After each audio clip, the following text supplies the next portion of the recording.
E também um assunto que rolou essa semana, só pra deixar registrado aqui, que estão colocando sal, né, nos campos de futebol do futebol brasileiro.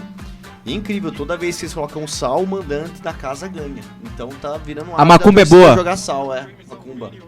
Macumba é boa. Mas sal não é pra afastar aí eu peguei espírito? Um artigo científico, cara. Não. Você pode pegar o artigo que você quiser. Eu assisti Supernatural. E no Supernatural, sal espanta fantasma. Assombração. De repente é essa a pegada do sal. Certeza. Coloca o sal no campo. Cara, que artigo? Que artigo? Então, eu peguei um artigo que fala sobre o sal. Lá vem. E aí tem o sal temperado, né? Tem o sal... O sal grosso. Então, o sal... E qual que é sal melhor na picanha? Fala aí, qual que é melhor na picanha? Não fala? Não, na picanha não tem qual que é melhor. Bom, acho que pode refazer a pergunta pra ela. Mas antes, Pelé 762 gols, Cristiano Ronaldo 794 gols. Terceiro tá o Messi, Romário.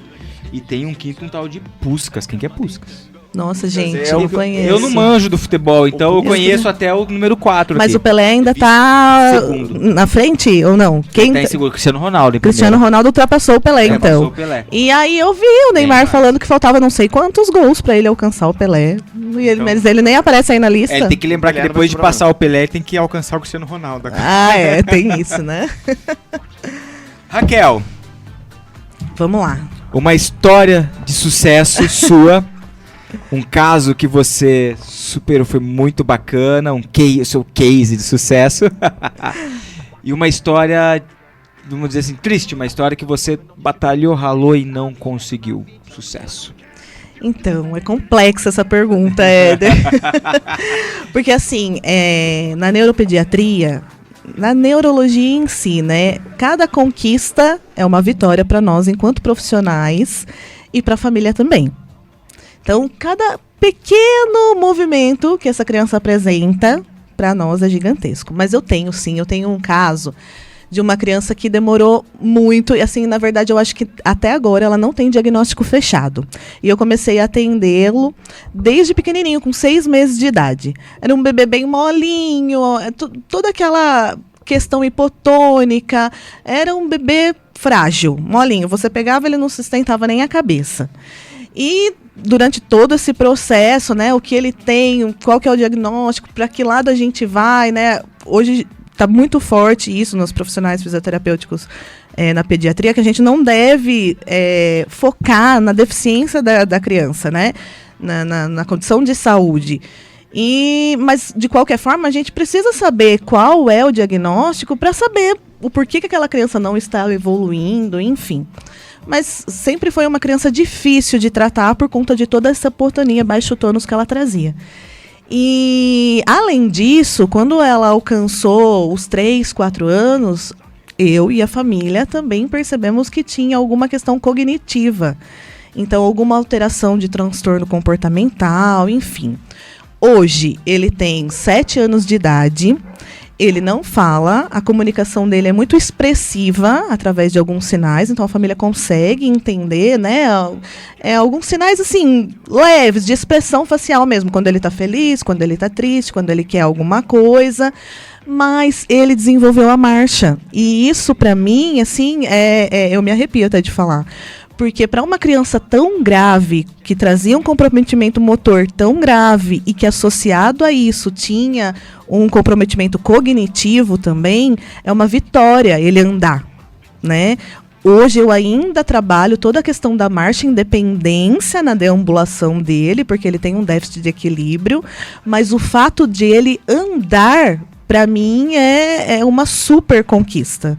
Então eu fico bem feliz com essa situação. E que isso representa para ele, né, quando criança, e para a família, né, uma criança. O que ela disse, né, às vezes uma pequena coisa, que é aparentemente, mas, cara, o andar não é uma pequena coisa, né? Não. Porque é a independência, né? Para essas famílias, né? Éder, quando elas chegam com as crianças, seja com diagnóstico fechado ou não, é a primeira pergunta que vem para mim: meu filho vai andar?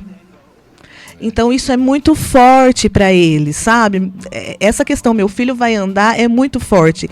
Antes mesmo de saber que a gente tem aquisições mais baixas que são essenciais para a criança. Mas a criança chega de bebezinho, de 6 meses, meu filho vai andar, Raquel? Então você fica com aquele sentimento. E essa criança em específico, quando você me perguntou, nunca ninguém tinha me perguntado isso, mas quando você me perguntou, veio muito forte a imagem desse menino na minha cabeça. E de tudo que eu sei, todos os comprometimentos que ele traz hoje, toda a dificuldade cognitiva que ele traz, o fato dele ter conquistado a independência para ele ir até um lugar que seja do lado A para o lado B, para chamar a mãe, para chamar a avó, para fazer alguma coisa para ele, isso é sensacional.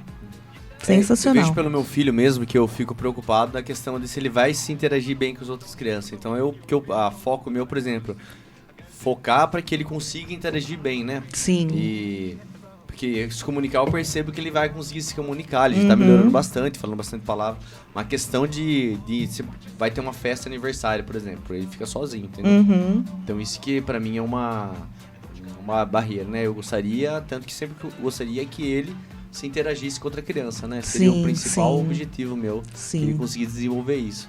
E de novo, né? Nós temos vários estudos que enfatizam isso. O fato da criança, da pessoa, ter um convívio social bom, mesmo na deambulação, a gente já tem estudos que dizem que se a criança tem autonomia e independência para ir do que lado deambulação, para quem está assistindo a gente? É o caminhar, é o andar. A gente vai falando técnico aqui, aí o pessoal tá assistindo aí.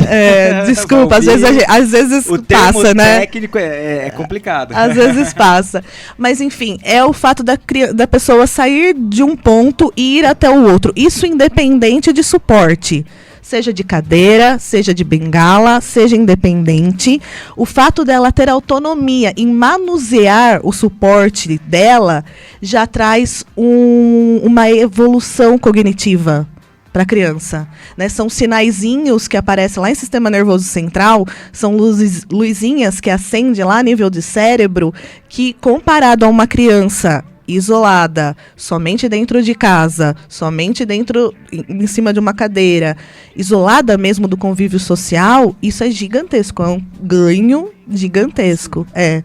Então, a gente tem muito estudo para se basear, né? Evidência para a gente se basear e falar o porquê que é importante dar essa autonomia, essa independência para as crianças. Muito massa. E aí que não deu certo. O case de não deu certo. Um case ruim. Os infelizmente da vida da gente. Sempre tem. Normalmente eu vejo por causa assim que a família sempre que mais então, era exatamente esse ponto que eu ia chegar. Era exatamente esse ponto.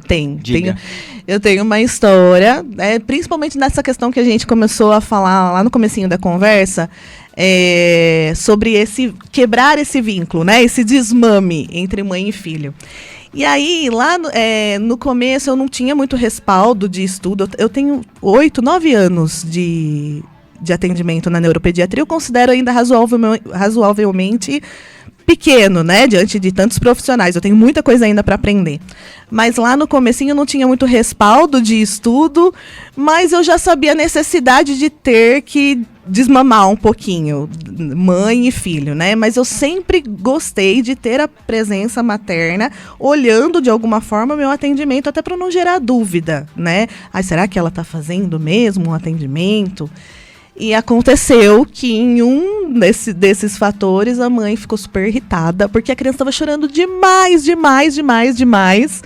E eu pedi para ela, você pode dar uma voltinha lá fora, né? E ela ficou super irritada com essa situação de eu pedir para ela sair um pouquinho, para eu tentar esse vínculo terapêutico com a criança.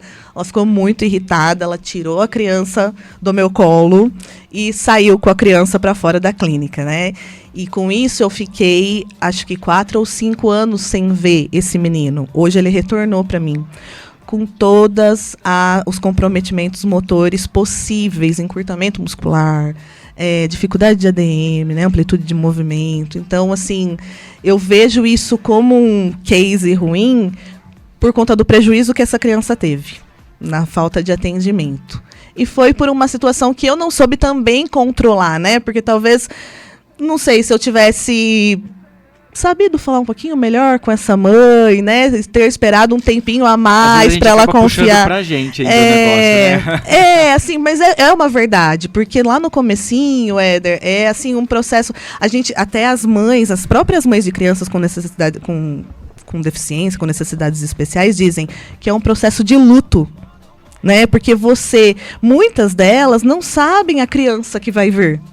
Então, você espera, planeja todo aquele seu primeiro momento maternal e aí, de repente, você se depara com uma criança com todas as necessidades especiais que elas precisam. É difícil. É difícil. Então, é um processo de luto para a família. Eles usam esse Até nome. aceitar, na verdade.